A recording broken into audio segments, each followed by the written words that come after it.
first one. Actually, you have two former office mates, one new one. Oh, three. No, he was a former office mate of mine because you came and joined. And sorry, this is all about me now. So before coming to CITA, Subha got his PhD in Bangalore. Went to Urbana Champaign, and then is now gone on to be a faculty at CITA Institute of Fundamental Research, and he's going to tell us about feedback and cluster code. Okay, thanks, Mike. Okay, so let me go. So the idea is that so someone has to tell me, yeah. So the idea is to talk about feedback in cluster cores for, yeah, I'll tell you, maybe like 10 minutes to the end so that I can talk a little bit about TIFR also. So the idea is I will first talk about feedback in cluster cores, and then as Dick requested, maybe in the last 10 minutes I will talk a little bit about TIFR, and so that you guys know what's going on over there, and you're all welcome to come and visit me and ask. Okay, so this talk is about feedback in cluster cores and beyond, but most of the thing will be inside cluster cores because that's where feedback is really important. And during the later half of the talk, I will try to connect it to AGN feedback, although that's slightly more speculative. I'll start. So only Ian probably works on clusters over here. So I have a couple of slides as an introduction, although probably you don't need it because there probably have been many talks over here. So why we need feedback, and there are many reasons to need feedback, but why feedback is important, that I think is more important. I want to talk about that. So if you want to do cosmology with clusters, so I'll give you two examples where feedback is important. One is this small-scale CMB SZ cosmology. And if you want to precisely model SZ templates to do SZ power spectrum, then there are kind of three things which are very important. One, of course, beyond simple analytic models. One is this aspherical nature of halos. The second is the non-thermal pressure, which is basically mainly affects gas at large radii. And the third, which I'm going to talk about, is feedback processes. So energy which is not associated with the formation of clusters, so non-gravitational energy. And this affects mostly gas in the inner regions. And so there's a lot of work over here, so we must have had many, many talks. So initial results suggest that if we incorporate feedback, then of course you get gas pressure profiles which are close to observed pressure profiles in clusters of galaxies. And so if you are close to observed pressure profiles, then of course you are going to have a template which is better to use. Now, if there are no gas, even then feedback can be important. Basically, if you're not talking about something which depends directly on gas, so if you want to do weak lensing cosmology, for example, which is mainly dark matter, but even then you can see that if you have feedback, then the way the gas sort of settles in the halos, it affects the matter power spectrum at a few % level. And so even if you want to say, okay, I'm not interested about gas, I'm just interested about dark matter, even then, as you go into the future, you are interested in feedback because that tells us how the gas goes in and it sort of drags in dark matter. Okay. So let me talk about ICM entropy. I mean, this entropy is fundamental because sort of it determines the structure of the intercluster medium. And more importantly, it records the thermodynamic history of the intercluster medium. So any feedback, anything, any energy input, energy output that goes into the medium changes the entropy. And entropy sort of tracks whatever the energetics that goes in. So one way to look at the energetics of the cluster is to look at the entropy. So for clusters, entropy is defined, this is a working definition of entropy, as temperature by this electron number density or gas density squared 2/3. Okay? And it gives us an idea of the energy per particle in the intercluster medium. Now, one thing I'm going to say again and again, that this is a working definition of the entropy of the clusters. And that's very important. So here is a plot of this number, this k, which is this thing. We've got a scale by some entropy at the R500, some radii, as a function of R by R500. So scale radius, scale entropy. And as you can see, it's different clusters have different entropy profiles. And this is the median entropy profile. This comes from a sample of clusters, which is a REXCESS sample of clusters. It's an X-ray sample. clusters.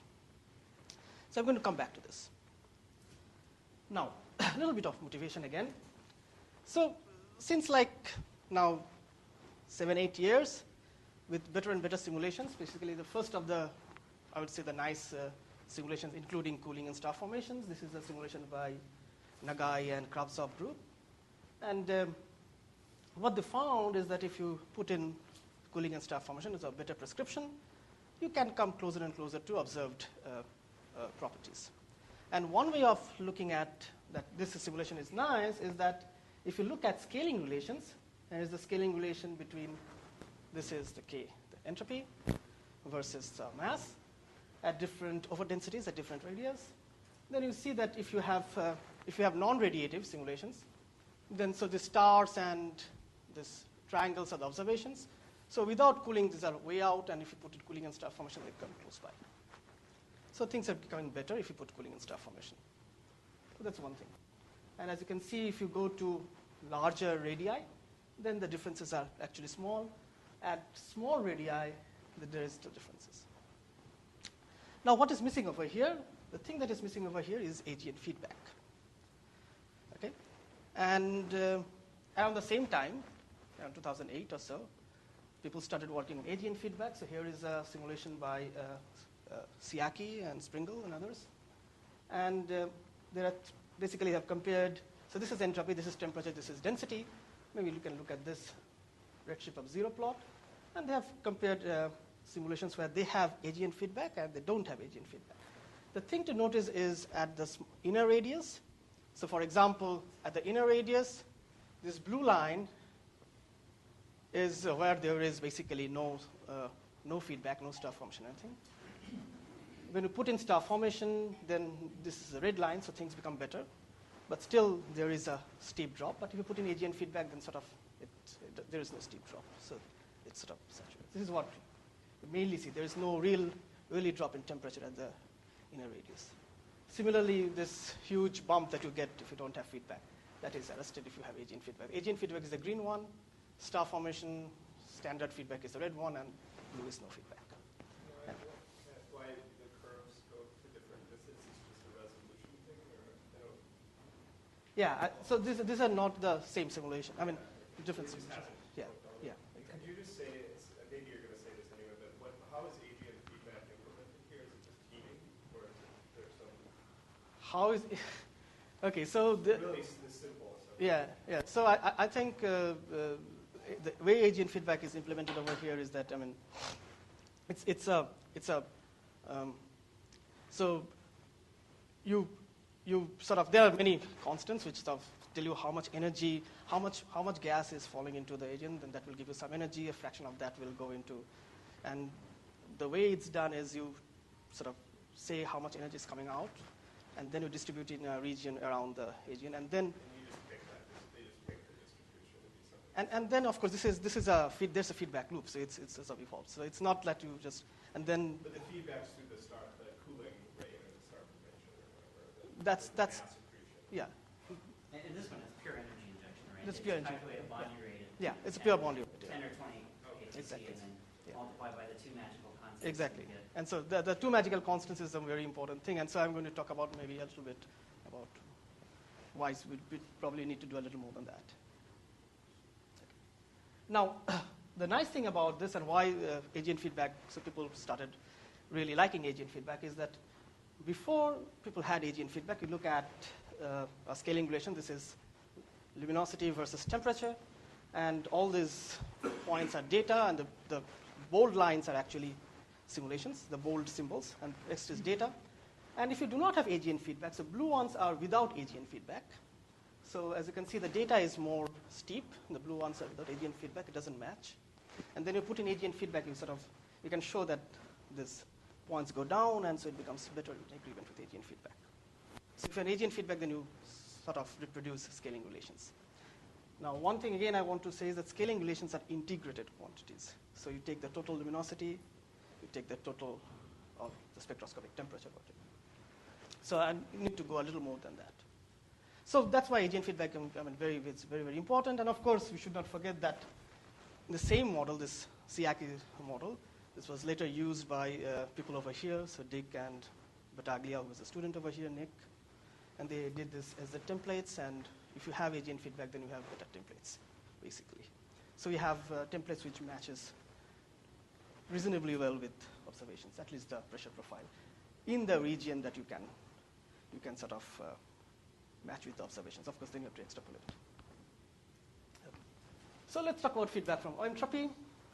So what happens is that in the dark matter potential, so low entropy gas sinks to the bottom of the potential well. That's at the center. And high entropy gas, of course, rises up.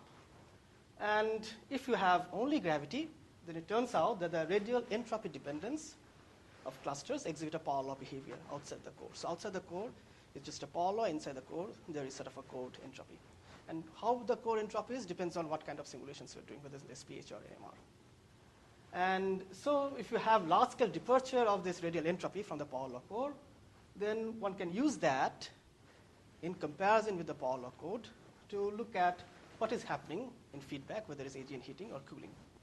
So this basically means that we need to compare entropies before and after feedback. That leads to the question, how converged are the calculations without feedback? So if it's just the, so if there's no feedback, people have compared different codes. They seem to agree with this power law and the more or less the core. So it seems that across different non-radiative simulations, people get the same answers. So there is a R to the power 1.1 kind of power law beyond the core region, and within the core is some kind of a, so within the core means that within the cluster core there's some kind of entropy core. The entropy must be increasing with mass scale. It's shocking to continue to be playing a role. Yeah, so there is... So then you have to be sure you understand your handling of shocks, right? Yeah, so how much we understand shocks, that sort of gives you a difference between our, whether we really understand shocks gives a difference between this SPH and AMR code. So there is, you can see that within the core of the cluster, the SPH and AMR has actually different entropy profiles in these non-radiative simulations. Outside, it's more or less very similar. So it's self-similar outside. And yeah, Dick wants to say something? Well, so first of all, in the extreme inner core, Obviously, the calculations deliver different results. Yeah. Obviously. Then we like to think that our calculations are the best in the far field of the cluster compared to Nagai, which we think were somewhat flawed.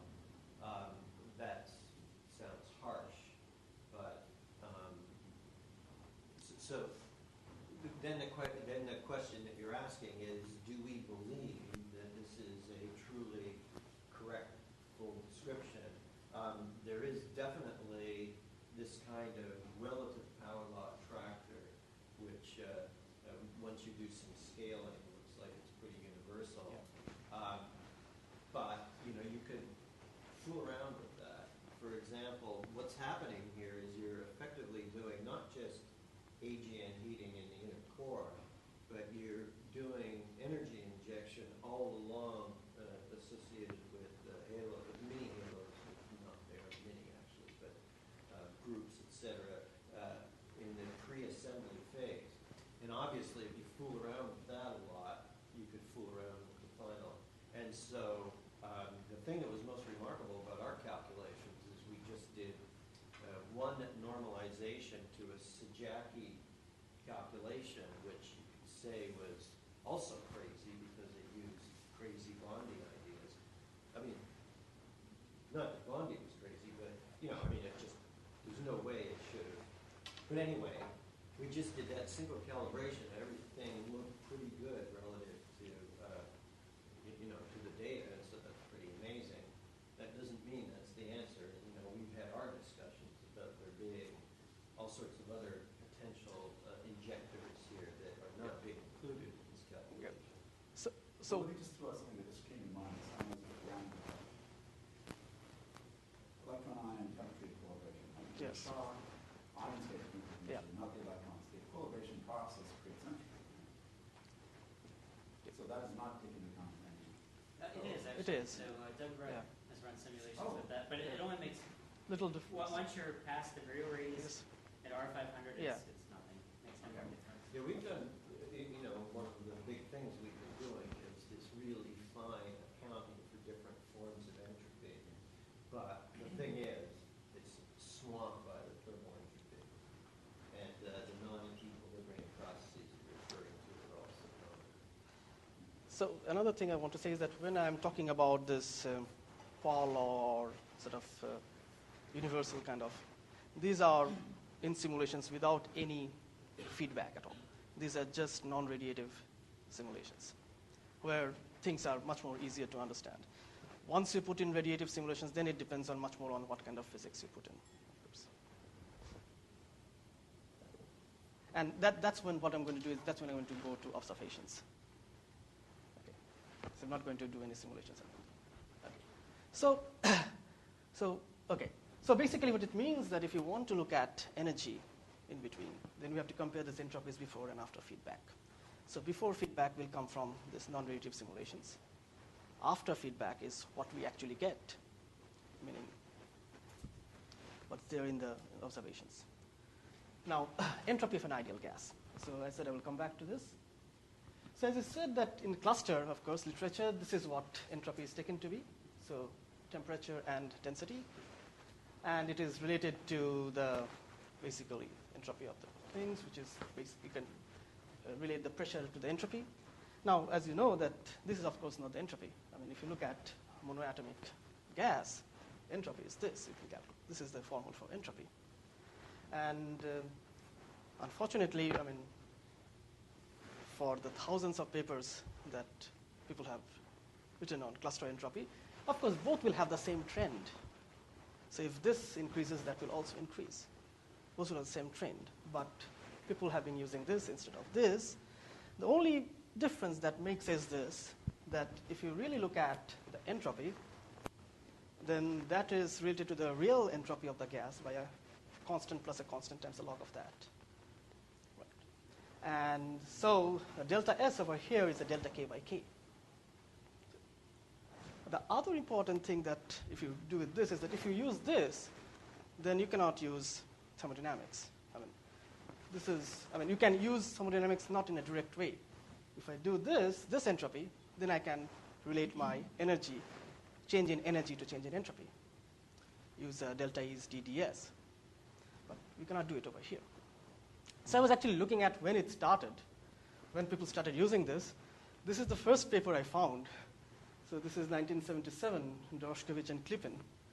And over there, suddenly they say, we shall adopt, it's a two-page paper, we shall adopt the quantity S to be this entropy. And so this is just T by n to the power 2/3. And turns out after that, if you look at all papers, they have entropy written like this.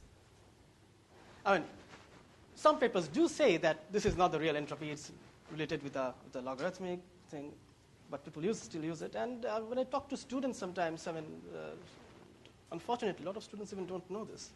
They just use it. This is used in laser fusion too. Yeah. Okay. Fine. So, what would be entropy if only gravity is important? So this, as I said, there is this Paul law, and then there is this core kind of thing. Within the core, there is this flattening. Reality, of course, is very different. So if there was only gravity, this would have been Paul law. So this is basically from simulations, just gravity. I mean non-radiative simulations. Oops. What happened? But this is basically what you get from observations. So this is a median profile from observations, and these are the different profiles. As you can see, these are very, very different. And the difference over here, if you do it correctly, will give you the energetics. So another thing that's often done in this entropy papers is that people compare entropy. People compare how much entropy, how much energy. And they sort of compare entropy. They compare radial profiles of entropy. So look at entropy at some radial profile and say, well, if there was nothing going on, then the entropy should be this, and they take the difference. Now, this is probably not right, and it's definitely not right, because if you put in entropy, the gas moves out. If you put in some energy, the gas moves out. So you should not compare in radial profiles. What you should do is you should basically compare in gas shells. So what is the entropy before and what is the entropy after in gas shells? So there are two things. First of all, if you want to do thermodynamics, you should use the right entropy formula, and then you should compare in gas shells. If you do that,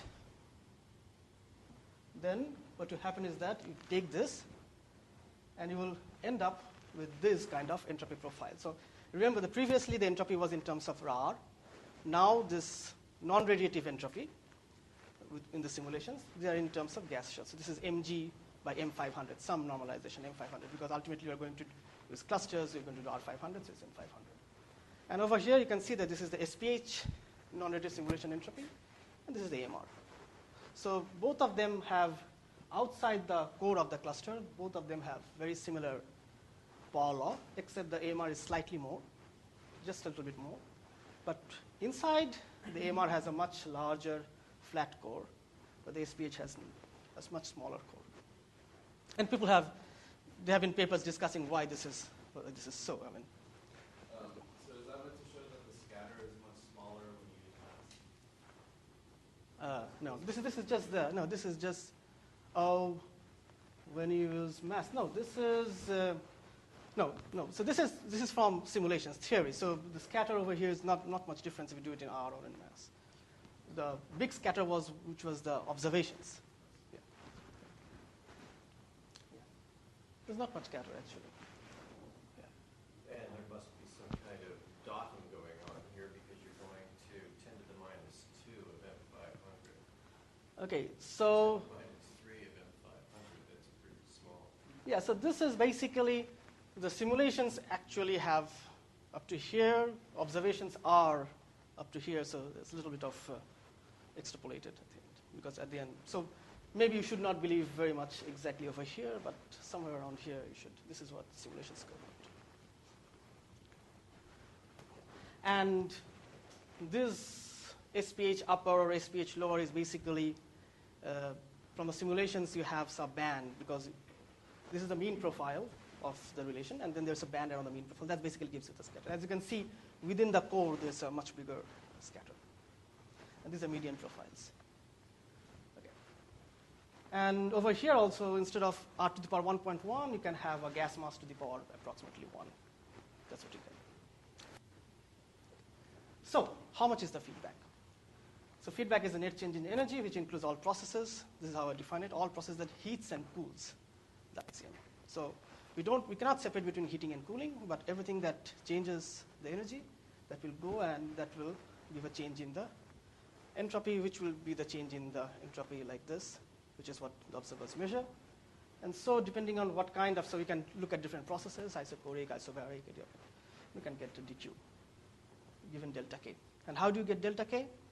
Delta K is a function of gas mass shells, where the initial K is basically from simulations, because that we can trust if it's just non-radiative, that's much more stable. Of course, when you put in more physics and put in feedback, then we don't know what's happening. So final delta K is what we get from observations. The difference must be.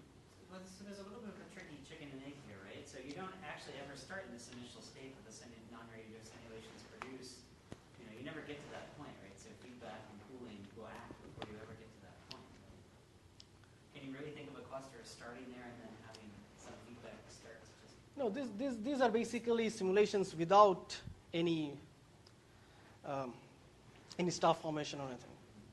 So these are like the previous to star formation kind of simulations. So. No, but what he's saying is absolutely correct. There's apples and oranges which are going to be compared, but I want to argue that apples and oranges can in fact be No, it's fine. compared. What you're doing is that entropy in a generalized space-space sense is minus, well, at least in the Shannon form, is minus log rho, except you must always make entropy, do a relative entropy. Sure. And, well, that's not trivial, actually. And you usually it's forgotten when you deal with Bose-Einstein frame-of-reference distributions. And so what is legitimate is to say that my starting point is going to be the ensemble density matrix for the adiabatic calculations, which is what he was comparing to. So legitimate comparison. Yeah. It's just not what you would call a standard way of doing it, because usually you would only deal with things within the computation itself, whereas this is from outside of the computation. Yeah. Well, since we're already interrupting, Dick was raising the issue about earlier stages of entropy. So if we look at dq is equal to TBS, right? Obviously, you get more bang for your buck if T is lower. But we know something more. We have additional prior piece of information is that baryons are more heavily depleted in lower mass halos, right? They also depend on little lemons than they are on clusters, which suggests that the Q in the lower mass halos scale, is larger relative. I'll come to that. That's when good results. Yeah. Anyway, so we can of course do it entropy per unit mass, and you can do it for different processes. So things will not be just a TDS. It will have, and anyway, so it will depend on what the initial temperature was, what the final temperature was, because the temperature is also evolving. And do it a little more carefully. Now, so when we do that, what is the nice thing that I think we get is we get what I would say is the first profiles of non-gravitational energy feedback, which is rather non-gravitational energy that's in the ICM. So this is for non-cool core clusters. And over here is, so I've scaled it with the spectroscopic temperature of the cluster, the delta E ICM by T, and this is as a function of gas mass shells. And as you can see that depending on your temperature of the cluster, so these clusters are greater than 3 kV clusters, hot clusters, or cool clusters, you have a feedback profile. Rather, this is the energy, non-gravitational energy remaining in the ICM profile. So can I just understand the sign here? Does this mean a negative sign means there's additional energy, or is this log? So what's happened is, as I said, the total thing is basically cooling plus heating, whatever. So So there's a heating plus cooling, or sorry, heating minus cooling or heating plus cooling? Sorry. heating plus cooling. So cooling basically says that it's cooling. And you can see it again in the next one when I do the cool core clusters. One thing, of course, is you can see depending on what benchmark profile you take, whether you believe your AMR or SPH, of course, you get different things. And if you do it with cooling, then as you can see, it goes farther down. And actually, it starts crossing the zero earlier. So as soon as you go inside the core, it sort of crosses. Even in the non-cool core clusters, at the very inner regions, and we cannot trust the very inner regions, as I said, this will give you a dip because it's really cool. But cool core clusters, there are significant dip below certain. So as you enter the core, a little inside the core, you get total delta E, which is in the ICM is low. I mean, the one thing which is a bit awkward with this is that the purely gravitational has all of these sets of entropy production, and those amounts of entropy production associated with the shocks will be different when you have feedback because the shocks won't be of the same strength. It'll be modified. It doesn't mean it's modified by a lot, but it is modified. So it isn't, I mean, in other words, you would have to do a lot more accounting in this than you've done, because you'd have to go into the individual shocks and see what the entropy difference is. And then it's also possible with enough feedback that you could even suppress shocks. But not at cluster scales, right? Once you're already at a cluster scale, the aging feedback isn't doing anything to the shock. Right? No, it's not just, no. You mean in no, the it's assembly the earlier process. phases. Okay, you mean in the assembly Well, process. that's what happens, right? That's actually where most of the entropy is projected. It is before the thing gets into its final state. It's getting all of this entropy. And those are the things you have to get really right in order to avoid the star formation catastrophe, which is actually why all of these feedbacks were being done. It was that there was not a complete runaway, but there was basically a runaway that we really. So I think, as I said, the basic assumption over here is basically if you have basically no feedback, no cooling, then just due to shocks there will be some entropy, which we can get from simulations to certain reliability. And then you see entropy in actual clusters where everything has happened. Now you can think of the actual clusters as a simulation which has everything in it correctly done, then the difference would be whatever cooling or feedback has gone in. Now, this, as I said, is the energy, non-gravitational energy, which is in the intercluster medium. Now, this is, as I said, has two components to it, the cooling and the energy input. So if I want to look at only the energy input, then what you have to do is that the E remaining is basically the E input minus the E lost in cooling. Right. So one can, this is sort of what it was if things have cooled, but you can basically add this component, add the volumetric luminosity as a function of time at every bin, and see what would have been if there was no cooling. So how much is actually the energy input as a function of gas bins. And so as you can see, if you add the cooling, you have to go up over here. And actually what cooling does is basically makes it go below zero. So if you add the energy lost, which is lost in cooling, and for that, of course, assume time during which the cluster is cooling. So over here, the time which has been assumed for most of these clusters is around 5 to 6 gigayears, approximately. And then you get most of the stuff which is more than this. Now you can integrate this energy which is in the ICM, and then this is something that you were talking about, basically as a function of the spectral temperature. So this is the EICM, that is the total energy in the ICM, the total non-gravitational energy in the ICM. So this is just the excess energy in the ICM as a function of T, so temperature, the mass of the cluster. For the SPH, it's quite nice. For the AMR, it's more scattered. It's just because the AMR core is higher, so sometimes so observed is sometimes more, observed sometimes less. So there's more scatter over here.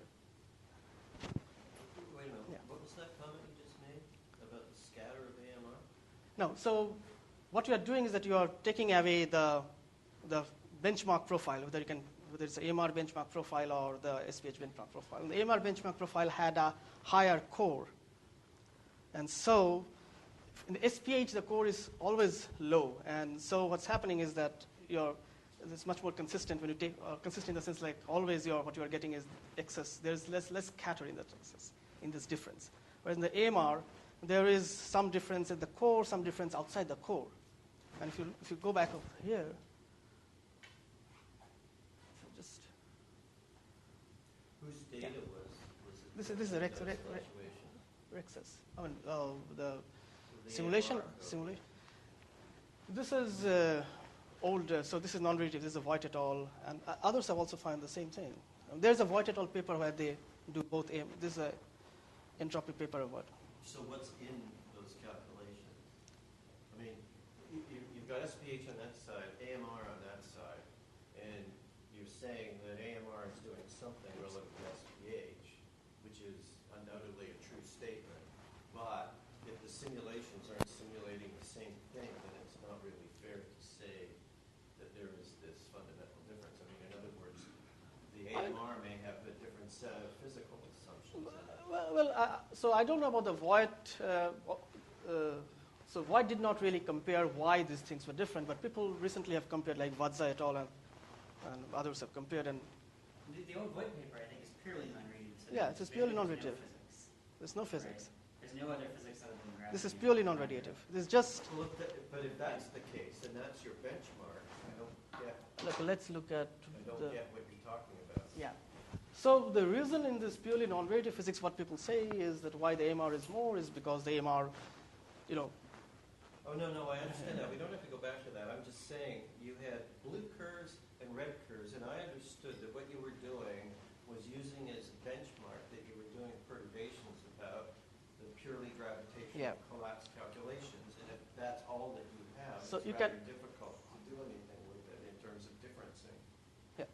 So you can believe this SPH, or you can. So the benchmark. No, it isn't that. It was the other figures later that you just showed. I don't quite understand. This one? No, further. It was the figure you were on. This one. Yeah. Oh, so no. I don't Okay. figure what Okay. So I should. means. So the red are cool core clusters, and the blue are non-cool core clusters. So okay. I should. Sorry. Okay. Yeah. So that's the difference over here. So the REXCESS sample has basically 1/3 cool core clusters, the rest are non-cool core clusters. So because of that, the AMR calculations weren't Voigt's calculations, or whoever Voigt drew them from, because they were purely gravitational. So I mean, then there wouldn't be, without a cooling, there is no differentiation. I mean, if that's what I understand. Well, I'm not sure what he's comparing to. But No, But so- that's, again, the no. question, whose calculations are those AMR calculations? over here is Voigt's. Yeah, the that same means paper it's which has- So theory- you're comparing exclusively to non-radiative calculations. Yeah, I'm always comparing explosive to non-radiative. So what I'm saying is that the actual real life is non-radiative plus whatever is going on. And the definition of cool core for non-radiative. Okay, is over here, what? okay, so over here, this cool core versus non, so I'll come to this later actually, it's very interesting. This cool core versus non-cool core is the REXCESS definition. So REXCESS cluster, so if you take the REXCESS sample, they define, this is observed definition, the cool core, non-cool core, and it's based on basically central density. So you have to take some definition of cool core, non-cool core. Take different definitions, things will change. And actually, this is a very interesting way to look at cool core and non-cool core. I'm going to say. It's not really what we think about it, but I guess that's how they But then define I'm it. really surprised that these are the same in SPH, right? You would think the amount of heating and cooling would be very different in cool core and non-cool But core. what you are subtracting, the benchmark is very different. So what I was saying that if there was no heating or cooling, But there is no heating or cooling. That's what he just, all there is shock generation in the AMR Yeah, but calculations, because they're voids. right? But the That's all observe, we have. no, but there, you're subtracting the theory from the observed REXCESS. This is basically the estimated. This is what you get from that's simulation. data. Yes. So it says SPH and AMR, and it's just what you subtract. Yes. So this is so let me try and put this another way. I mean, I guess it's obvious. It's obvious to everybody. It sure wasn't to me. Is that what you're looking at in the language of microwave background is you're looking at the residuals, and you're going to try and do an identification of the Exactly. residuals relative Exactly. to the quota. Exactly. All right. Okay. Exactly. So this is actually what comes from the data. So this scatter, this error bars, it all comes from the data because the data has an error bar, and then you can propagate the error bar. So this is basically what the data tells you about the total non-gravitational energy that's there in whatever, this cluster, that cluster. But so my question, if I'm permitted to interrupt one more time. Sure. I don't understand why, if you're comparing the data, why the cool core and non-cool core would be the same, right? You would expect that cool core clusters have a lot of energy injected from the AGN and a lot of energy lost. This is integrated, and it's so even the profiles they are not. Sure, but even if it's integrated, right, there's next to no cooling in the non-cool core. Yeah, but it's integrated to R500. Well, you're integrating only to R500. This is the total. Oh, so most of this has very little to do with where the actual cooling or heating is Yeah, happening. so I'll come to the Today. at Yeah. least. I'll come to the inner region in a minute and show that there is very different. Okay, I didn't It's realize. very, very different. So this is all up to, as you can see, M500. So it's integrated up to Well, R. at that point, you shouldn't really see this. Yeah. So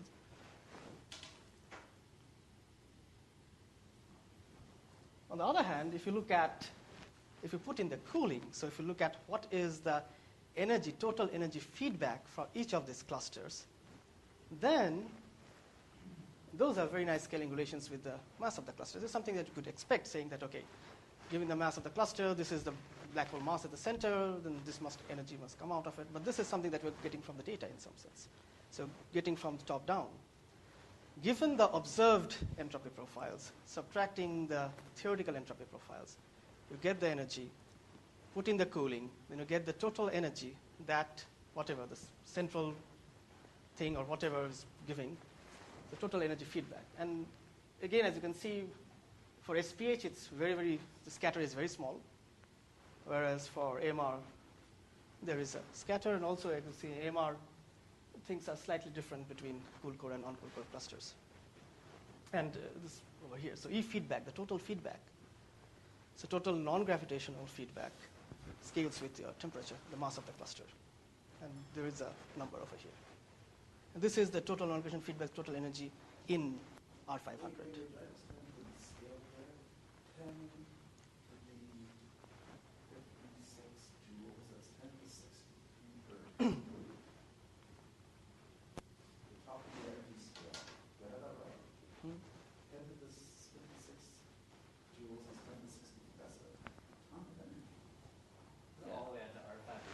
all up to R500. Lots of clusters. So I'll go into per particle in a minute, which is what people can look at. It's not a useful comparison because like this seems off scale. So I think this is the kind of numbers that you should look at. So you can take the total energy, divide by the total number of particles. And then you can look at what's the energy per particle. If you take the total number of particles up to R500, the total energy. And again, the two cases. One, so there are basically two benchmark cases, which is the benchmark profile, whether it's AMR or SPH. And this division is basically what is remaining in the ICM and how much was put into the ICM. So to calculate how much is put in the ICM, you have to add the amount that's been lost in cooling. Right. So if you look at AMR on SPH, so if the amount of energy that is in the intercluster medium, then that's basically over here is 1.7 plus minus 0.9. SPH is slightly higher. This is what you get if you go from the data instead of adding some number, which people generally do, and then go up and try to match. And if you want to look at how much energy per particle, the central thing was whatever was feeding energy was giving into the ICM, then these are the two numbers. Now, one thing is this number, so one other thing that I find interesting is that over here, these numbers, of course, are higher than what one can have if you just have, so let's say, supernova feedback. It's very difficult to have supernova feedback and have energies like this. So this is something that people have talked about. So if you think of the amount of energy that supernova typically is like 0.3 keV or 0.4 keV if you just do supernova feedback. So this number basically tells us that, it's an indicator that just supernova feedback is not enough. And this is, people have done this, but this is going from the top down instead of going from the bottom up. And yeah. So the question that one can ask is, this energy, is this actually coming from a centrally located AGN or radio galaxies? So this is more speculative now. Till now, what we were doing was basically subtracting the entropies to get the energies. And as I said, that way you can actually, instead of getting only the integrated energy, you can also get profiles. But now we can look at AGN galaxy correlations.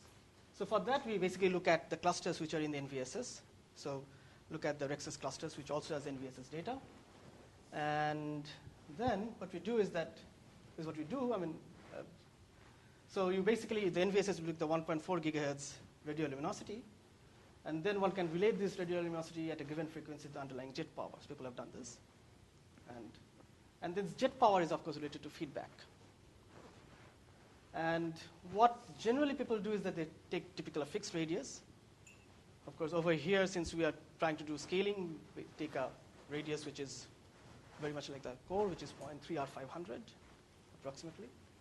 And the central BCG, so we identify the BCG. So it's typically around 250 kiloparsec, approximately. And of course, you calculate the background, we subtract the background, and select radio sources about 3 millijanskis. This is what Ma et al. Did, saying that if you have about 3 millijanskis, then you're more or less 90% complete. And then this typical luminosity is typically dominated by one source. Most of the time, this source is exactly the central source. Only in one or two clusters, it's slightly the next source.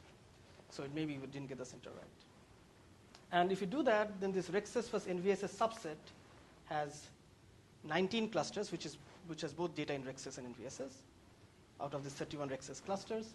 And we can use 15 of them because 4 of them drops out because we have this 3 millijansky cut. So now we can correlate this 1.4 gigahertz luminosity as a proxy for the jet power with the feedback. And again, this is what we get. So people who are interested in SPH benchmark profiles should look over here. AMR benchmark should look over there. Initially when we submitted the paper, we did only SPH. Then the referee said, no, you should do AMR. So again, we did everything for AMR. So the thing is, there are 3 things. First of all,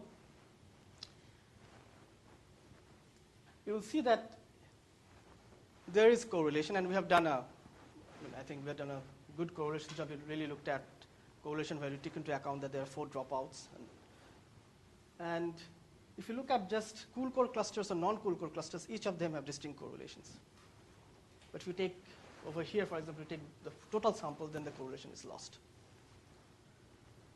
And this line over here, this line is sort of divides clusters which are less than 3 keV and higher than 3 keV. So for smaller mass clusters, less than 3 keV, it goes like this. So there's an anti-correlation. Okay, so can you explain the symbols? Which ones are cool core and non-cool? So red are always cool core and blues are always non-cool cores. Okay. So in all of these. And so if you just look at all non-cool core clusters, so above 3 keV there is a positive correlation. And below 3 keV there is a negative correlation. So I was basically talking about this, and I was talking to Trevor Pohnman, and he said that he was doing something where he was also finding exactly the same thing. Set up a bimodal, so in one way it was different. So below 3 keV was behaving differently than but I have not seen the paper yet.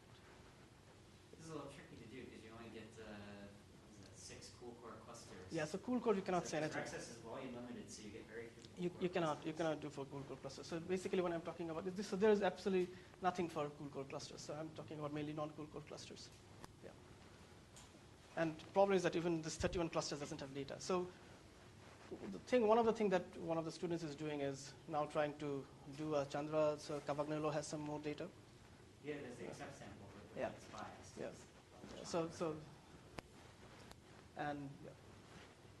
So definitely if there is more LR, there is no feedback.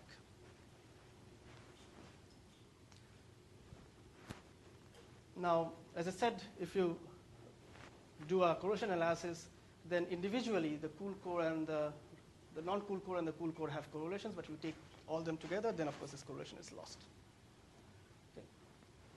The other thing that one can do is that survival analysis. I like the terminology. What is it? It's 2 o'clock. it basically takes into account that because you have a cut, so you have basically taken, in some sense, a biased sample because you have taken things below So that. you've got some kind of probability to fill in below, Yeah. or to deal with the fact that you don't have below. No, to deal with the fact that we don't have below. Yeah. Yeah. So this is something, again, I mean, we didn't know of this. I mean, the referee said that we need survival analysis. So then we just found that the radio people always use survival analysis. Yeah. Okay. Now, we could do a little more on feedback. You know, as monochromatic radioluminosity is sort of is an indicator of the underlying jet luminosity. Okay. And for effort to sources, if you think that the jet is active for like a 0.1 giga year, then this radioluminosity doesn't vary much, and it basically depends on jet luminosity. So people had looked at, calculated what is the kind of power that you can get from FR1 and FR2 sources.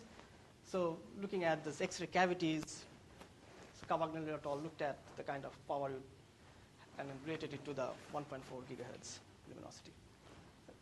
Similarly for FR2, it's very similar actually. So there's not much difference between FR2 and FR1 sources, so it's more or less consistent. And there's a scatter of 1.3 dex in this kind of things. Okay. Is it half simulation or is it No, observation. simulation? Observation. Oh, sorry, that's observation. Yeah, yeah. So in this whole thing, the only simulation is the benchmark profile. After that, everything else is over. Of course, there's some modeling.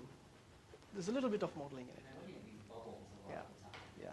It's a very, approximate. Approximation. One of the approximate is this. 4 PV. Yeah, yeah. One of the approximation is this G, which is maybe 1 or 2 or 3 approximately. So they have this. But It's in order of magnitude of that. yeah. Well, they would claim a little less than order of magnitude, but yeah.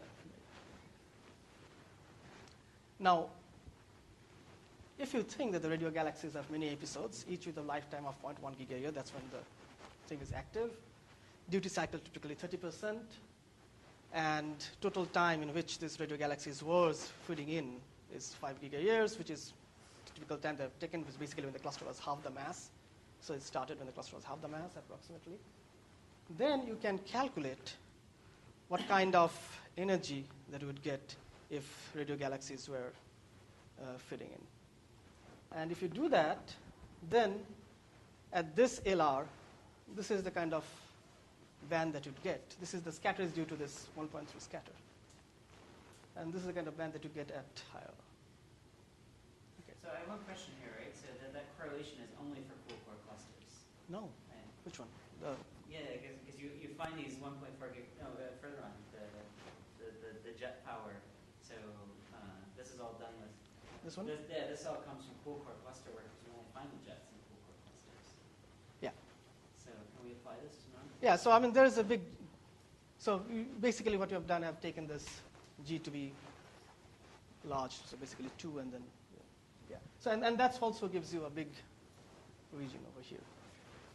So say that again. So in fact, are you saying there aren't jets in? So if you look at this bimodal plot from Cavagnolo and Voigt, and you look at the entropy cut on what's a cool core cluster, not a cool core cluster, all the 1.4 gigahertz detections are in cool core clusters. Only upper limits in non-cool core clusters. Yeah. So there's no detections of jets in them. But this was done from the radio cavities, which is also, I mean, not even relatively close by? No, So no, that I mean, means not, it's so limited. yeah, there's a flux cut on it Yeah. or something like that, but this is accepted. Wow. yeah.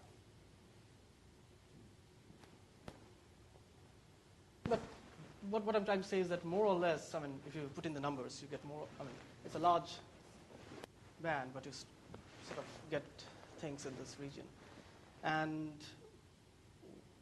what we have been doing, so what our student is doing right now, is actually looking at these clusters slightly more carefully. So when in this analysis, there are certain things which are average properties. For example, the concentration of the cluster. So in the REXCESS sample, they take just one concentration for the whole. And your total things depends on how you do it. And so these things will probably, these numbers, this value will probably goes down a bit, actually. So it becomes more in line. So this is another pointer that basically it looks like that the radio galaxies in the center is basically giving you your feedback. So what we have done till now is basically we have using this kind of Ansatz, that the final observed minus the initial simulation gives you a handle on the energy feedback. You can get profiles. You can get total energy in per unit particle in the ICM, and also how much is feedback. These are all basically derived from the data. And you can also sort of show that these are correlated with the radio power. And you can basically show that the feedback seems to be due to the central radio source. So I guess I don't understand. You look at double lobe radio sources, FRGs, and there's some concern about calibration and energy, but typically there are very few above 10 to 60, maybe in a few cases up to 10 to 61. You're talking about energies, your typical energy here is 10 to 62 ergs. no, this is built up over the time. Yeah. Yeah. So there are many periods. So it's not one episode. So every time you get something, it basically stays. And of course, something goes up. You just have like 30%. What you're saying is that, I don't know quite sure where that comes from, but here, saying that you build it up, this big structure, then it just dissipates and you build it up again. Yeah. So this thing comes up from basically using this formula. So you take your QZ from your luminosity, and then you have a scatter, and you have a duty cycle, and basically do it for this number of cycles, and you get it. So it's very, very simple. Okay, so 10 to, if you don't mind, LR 10 to 24. So that is corresponding to a jet power of 10 to the 44 ergs per second, right? So if you build up 10 to 62 ergs, you Yeah, would so- need that jet operating for 10 to the 18 seconds. So each time the jet operates is basically 100 million years. And then, Would you expect to see a lot of these things around?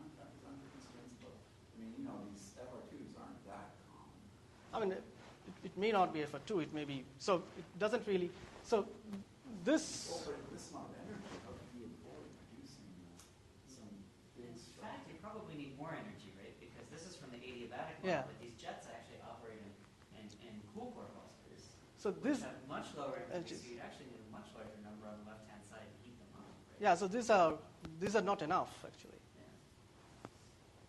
These are not enough. I mean, these are more towards the lower. I mean, this, you can think of numbers around over here, and there's a scatter over here, so which basically elongating the ellipse in some sense. I mean, what we basically say that maybe 30% or 40% of the energy is coming from these sources, and the rest may be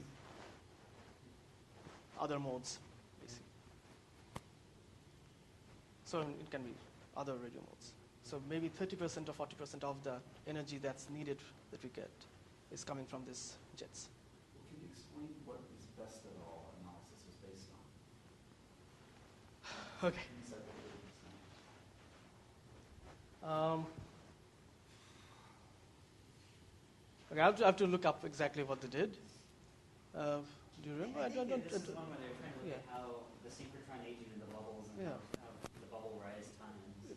Yeah. See these in They had a model and then, cavities, yeah. and then they detach and move further away. I think that's how they usually make these duty cycle arguments. So it And is then model also by the dependent. synchrotron aging of the cosmic rays of each bubble. So you can play around with these models, I agree. This is the number everyone takes, 100 million years. Yeah. But it, Well, that's each fine. episode. And just look like that this is kind of numbers that sort of It's unfortunately every time scale, all the time scales around 100 million years, yeah.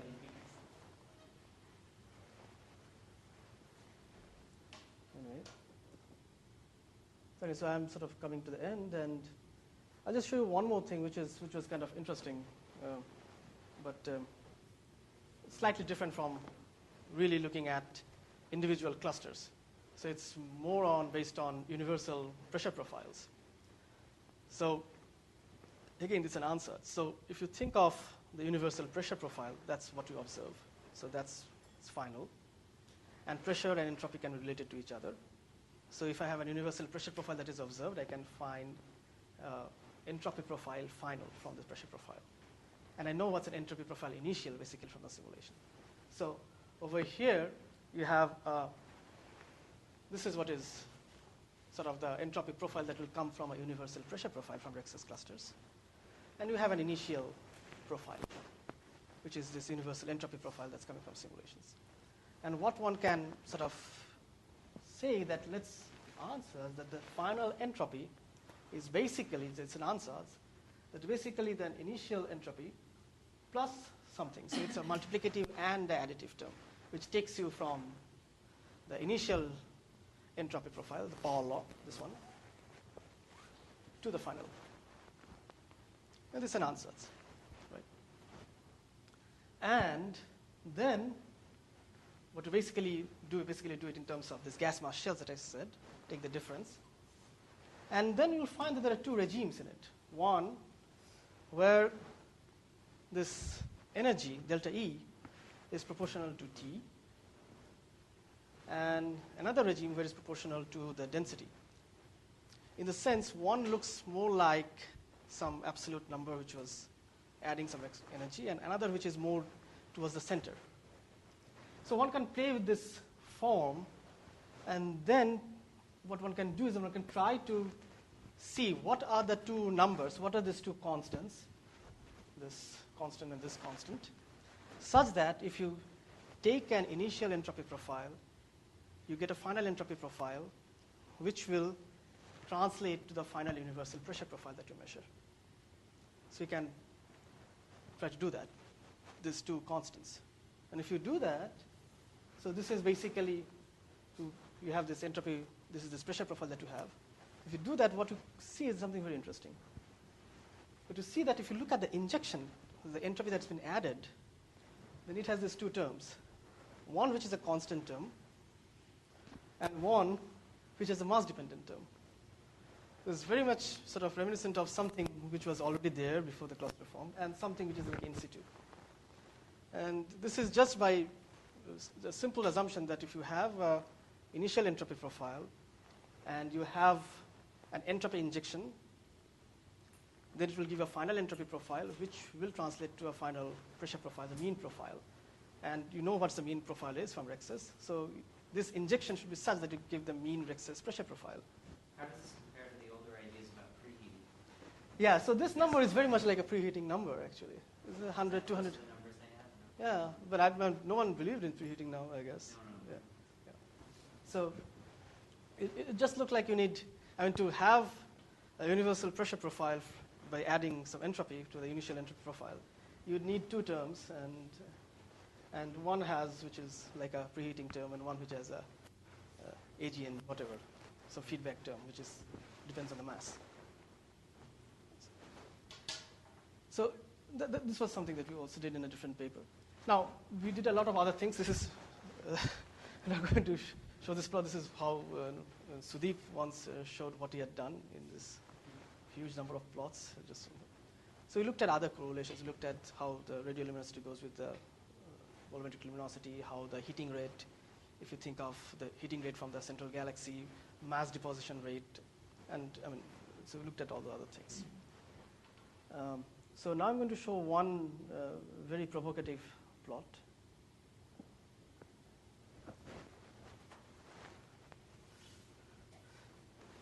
And this is a plot of, so this is a plot that's sort of derived from paper, basically looking at plots in the paper and deriving it, because there is no plot like this.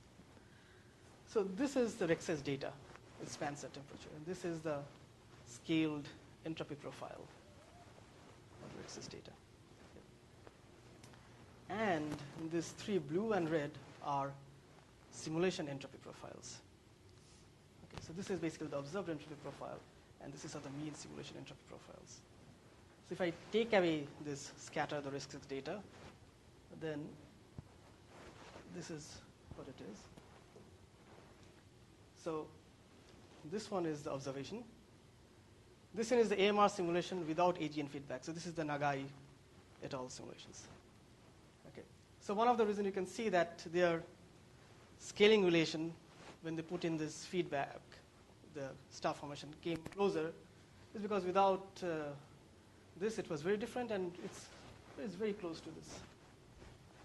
And then this one is from the initial CITA papers where they had this plots that I showed. And over there are plots where there is an SPH simulation without AGN feedback and SPH simulation with AGN feedback. So without AGN feedback, as you can see, there is a difference inside the core, but outside they are more or less very similar. And they put in an AGN feedback, and then your scaling relations are very close to each other. But the thing I want to point is that over here, it's a huge difference, and then it crosses over here.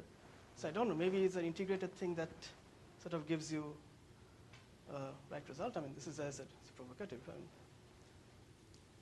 Whose observations are you talking about? This is the here? REXCESS. Because the entropy-derived things that we've been comparing to recently actually agree reasonably well with our This is the REXCESS. AGN feedback simulation. So the problem is that the people who have done this, This is the said R that naught. you've done it separately, but one group, it looks like, who was the Fabian group, looks like they did a very good job.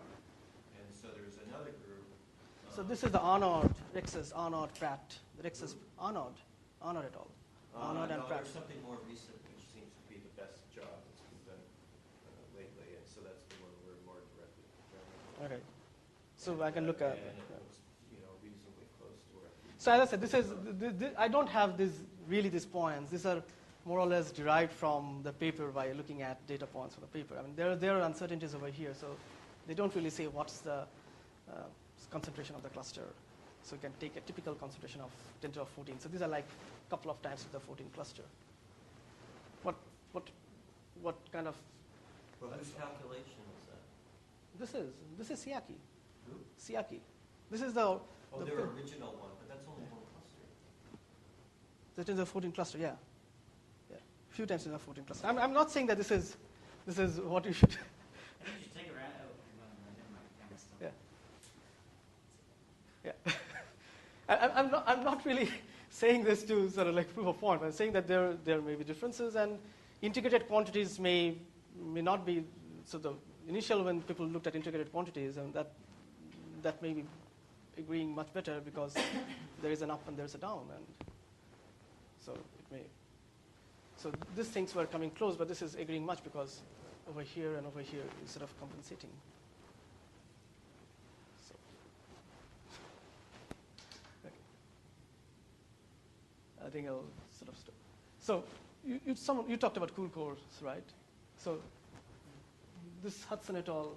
In this paper, yeah, I'll just finish. I'll finish it. How do you choose a cool core? They looked at 16 different diagnostics for cool core. The REXCESS cluster, the way I use cool core is what has been defined in the REXCESS sample, which is basically the central electron density.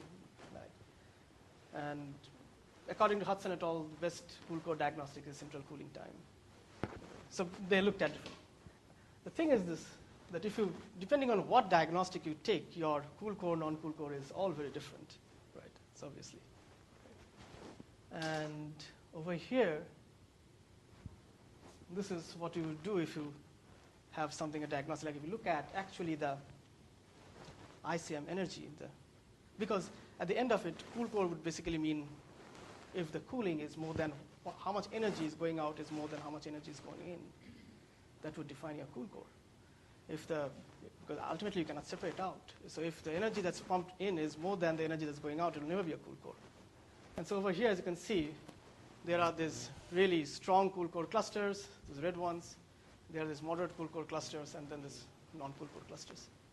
And these are not the same as if you take just a simple, the kind of things. So I think this is, at least to me, would seem that's more physical, in the sense like we're not talking about a central density or a central temperature or just one parameter. It's basically looking at whether the energy that has left is more than the energy that has got in. Okay, so I think I'll stop over here. So I don't think you need to record this. Yeah.